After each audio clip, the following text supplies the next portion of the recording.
আসসালামু আলাইকুম। হাসান খালেদ, সভাপতি, বাংলাদেশ তৃণমূল পার্টি, আপনাদের সাথে।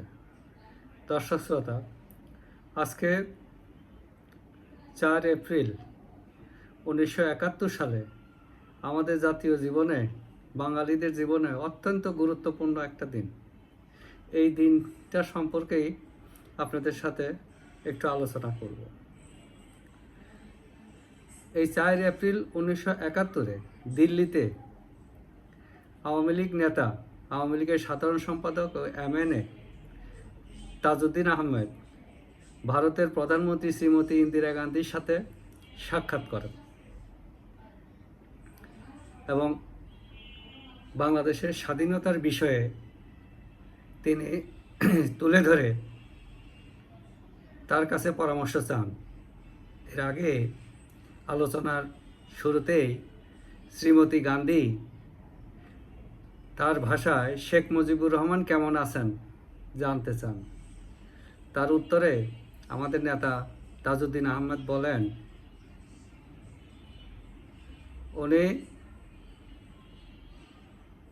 স্বাধীনতার ঘোষণা দিয়েছেন এবং শত্রু শেষ না হওয়া পর্যন্ত যুদ্ধ চালিয়ে যাওয়ার জন্য বাঙালিদের প্রতি আহ্বান জানিয়েছেন। এখন কোথায় আছেন তা আমার জানা নেই। আরও আলোচনা হয়। আলোচনার এক পর্যায়ে তাজউদ্দিন আহমেদ বলেন যে এখন আন্দোলন সংগ্রাম চালিয়ে নেওয়ার দায়িত্ব তার উপরে এবং এই আন্দোলন সংগ্রাম যাতে চালিয়ে নিতে পারে, দেশ যাতে শত্রুমুক্ত করা যায়, তার পরামর্শ চান শ্রীমতী গান্ধীর কাছে। তখন শ্রীমতী গান্ধী বলেন, আপনাদের একটা সরকার, যেহেতু দেশ স্বাধীন হয়ে ঘোষণা করা হয়ে গেছে, স্বাধীন দেশের একটা সরকার গঠন করুন। সরকার গঠন করলে ভারত তখন আপনাদেরকে সহযোগিতা করতে পারবে এবং ভারত করবে, এভাবে আশ্বস্ত করেন।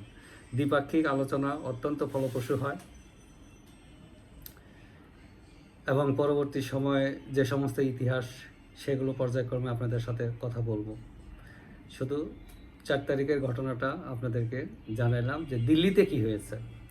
আবার এইদিকে তেলিয়াপাড়া, হবিগঞ্জের ওইখানে MNA হলেন কর্নেল উসমানী, আওয়ামী লীগের নেতা এবং MNA কর্নেল উসমানী। ওনার সাথে পাকিস্তান পক্ষ ত্যাগকারী আমাদের যে আর্মি অফিসাররা ছিলেন, কমান্ডাররা ছিলেন, তারা তার সাথে সাক্ষাৎ করে এবং সেইখানে সমন্বিতভাবে যুদ্ধ কিভাবে পরিচালনা করা যায় সেই বিষয় নিয়ে উসমানী সাহেব তাদের সাথে আলোচনা করেন এবং চিন্তা করেন। এর আগেই আপনাদেরকে আরেকটা তথ্য দেই। 25শে মার্চ রাতে বঙ্গবন্ধু সর্বশেষ যখন উসমানী সাহেবকে, সবাই বিদায় হয়ে গেছে, বিদায় করে দিয়েছেন, উসমানী সাহেব সবার শেষে গেছেন। উসমানী সাহেবকে যখন বিদায় করেন তখন বঙ্গবন্ধু বলছিলেন, আপনি খুব সতর্ক থাকেন, সাবধানে থাকেন, আপনাকে কিন্তু আপনার গ্রেফতার হওয়া যাবে না, আপনাকে এই যুদ্ধটা পরিচালনা করতে হবে। তো উসমানী সাহেব তো নিজেই নির্দেশিত, বঙ্গবন্ধু তাকে বলে দিয়েছে, এই জন্য 27 তারিখে উনি ঢাকা থেকে বের হয়ে গেছিলেন এবং সেটা হয়তো 1 তারিখের দিকে, ওই দিকে এপ্রিলের 1 তারিখের দিকে হয়তো ওই দিকে এলাকায় পৌঁছেছিলেন। যাই হোক, উনি তার যেখানে যে অবস্থায় নিরাপদ দরকার হয় সেভাবে উনি ঢাকা থেকে বের হয়ে গেছেন এবং ওই চিন্তা মাথায় রেখেই উনি পাকিস্তান পক্ষ ত্যাগকারী আমাদের বাঙালি যে অফিসাররা ছিল আর্মি, তাদের সাথে একটা সমন্বিত যুদ্ধ পরিকল্পনা তৈরির চিন্তা করতেছিলেন। তো এই যখন ঘটছিল 1971 সালের 4 এপ্রিলে তেলিয়াপাড়াতে এবং দিল্লিতে, আজকের 2026 সালের বাংলাদেশে কি ঘটতেছে দেখেন, অবস্থাটা দেখেন।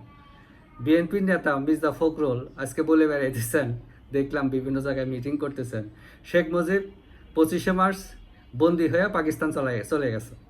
তার ভাষাটা দেখেন, শেখ মুজিব বন্দি হয়ে পাকিস্তান চলে গেছে। অবস্থাটা আপনি চিন্তা করেন, মানে একটা মানুষকে কতটা তাচ্ছিল্য করা যায় যে মহামানবের জন্য, যে মহান মানুষটার জন্য আমরা স্বাধীন সার্বভৌম বাংলাদেশ পেয়েছি। তো যাই হোক, এটা তার যোগ্যতা, এটা তো হলো তার যোগ্যতা, তার রুচি, তার শিক্ষা, এগুলো যোগ্যতায় সেটা বলে।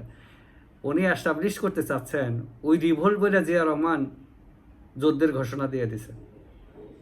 উনি বলতেছেন যে শেখ মুজিব চলে গেছে এবং শেখ মুজিবের নির্দেশে মুক্তিযুদ্ধ শুরু হয় নাই, ওই রিভোল্টের নির্দেশে মুক্তিযুদ্ধ শুরু হয়েছে, এটা অ্যাস্টাবলিশ করার চেষ্টা করতেছেন। ঠিক আছে, বাঙালি সহজে ছেড়ে দিবে না। তাই মুক্তিযুদ্ধের পক্ষের শক্তির কাছে আমার আহ্বান, মুক্তিযুদ্ধের পক্ষের লোকজনের কাছে আমার আহ্বান, এরা যাতে মিথ্যা বলে পার না পায়, মিথ্যার কাউন্টার প্রতিহত করেন, তথ্য দিয়ে কাউন্টার প্রতিহত করেন। এদেরকে সামাজিকভাবে এদেরকে বিচ্ছিন্ন করে ফেলতে হবে। এরা যে মিথ্যা বলতেছে এটা জনগণের সামনে তুলে ধরতে হবে। তো কাজেই এই 4 তারিখ, এপ্রিলের 4 তারিখ আমাদের জন্য খুবই গুরুত্বপূর্ণ। 71 সালে ছিল গুরুত্বপূর্ণ, সেটা তো বুঝলেনই। আমরা ভারতের সাপোর্টটা এই দিনেই পেয়েছিলাম, আলোচনার মাধ্যমে আনুষ্ঠানিক একটা সাপোর্ট এই দিনেই পেয়েছিলাম। আর 26 সালে ফখরুল সাহেবের কথা কি বলবেন? এর এখন কি বলবেন? একে কি সুস্থ মানুষ বলা যায়? এটা আপনারা চিন্তা করবেন, বিবেচনা করবেন এবং নিজের থেকে উদ্যোগ নিয়ে এদেরকে প্রতিহত করার, তথ্য দিয়ে এদেরকে প্রতিহত করবেন। এটা কিন্তু পাশ কাটানোর সুযোগ নাই। আরে মূর্খ বলে বলুক, এদের পিছনে কি না, এটা বলার সুযোগ নাই। তাহলে কিন্তু ওরা কিন্তু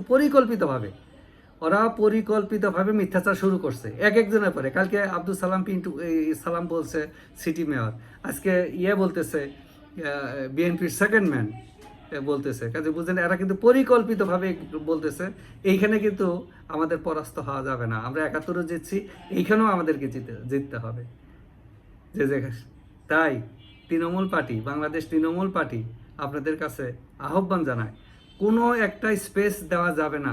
তথ্যকে তথ্য দিয়ে মোকাবেলা করতে হবে। আমাদের কিন্তু হারানোর কিছু নাই, এটা আপনাদের মনে রাখতে হবে। আমাদের হারার কিন্তু কিছু নাই, আমাদেরকে যুদ্ধ করেই টিকে থাকতে হবে।